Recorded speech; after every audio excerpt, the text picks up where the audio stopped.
Kozhikode down town restaurant അടിച്ചു തകർത്ത സംഭവത്തിൽ ഒന്നാം പ്രതി അറസ്റ്റിൽ. യുവമോർച്ച സംസ്ഥാന ജനറൽ സെക്രട്ടറി പ്രകാശ് ബാബുവാണ് അറസ്റ്റിലായത്. മംഗലാപുരം തിരുവനന്തപുരം എക്സ്പ്രസിൽ യാത്ര ചെയ്യുമ്പോൾ തിരൂരിൽ വെച്ചാണ് പ്രകാശ് ബാബുവിനെ പോലീസ് അറസ്റ്റ് ചെയ്തത്. മൊബൈൽ സിഗ്നൽ പിന്തുടർന്നാണ് പോലീസ് പ്രകാശ് ബാബുവിനെ അറസ്റ്റ് ചെയ്തത്. അനാശാസ്യം ആരോപിച്ച് കോഴിക്കോട് ഡൗൺ ടൗൺ റെസ്റ്റോറന്റ് അടിച്ചു തകർക്കുന്നതിന് നേതൃത്വം നൽകിയതിനാണ് യുവമോർച്ച സംസ്ഥാന ജനറൽ സെക്രട്ടറി കെ.പി. പ്രകാശ് ബാബുവിനെ അറസ്റ്റ് ചെയ്തത്. സംഭവത്തിനു ശേഷം ഒളിവിലായിരുന്ന ഇയാൾ ഉപയോഗിച്ചിരുന്ന മൊബൈൽ ഫോൺ നമ്പറുകൾ കേന്ദ്രീകരിച്ച് നടത്തിയ അന്വേഷണമാണ് അറസ്റ്റിലേക്ക് നയിച്ചത്.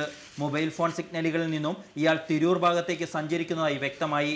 തുടർന്ന് നടത്തിയ അന്വേഷണത്തിൽ മംഗലാപുരം തിരുവനന്തപുരം ട്രെയിനിൽ പ്രകാശ് ബാബു യാത്ര ചെയ്യുന്നതായി അന്വേഷണ സംഘം കണ്ടെത്തി. ട്രെയിനിൽ പോലീസ് നടത്തിയ പരിശോധനയിൽ പ്രകാശ് ബാബുവിനെ പിടികൂടി. റെസ്റ്റോറന്റ് അടിച്ചു തകർത്ത കേസിലെ ഒന്നാം പ്രതിയാണ് പ്രകാശ് ബാബു. പിടിയിലായ പ്രകാശ് ബാബുവിനെ നടക്കാവ് പോലീസ് കോഴിക്കോട് എത്തിച്ചു. ചൊവ്വാഴ്ച കോടതിയിൽ ഹാജരാക്കും.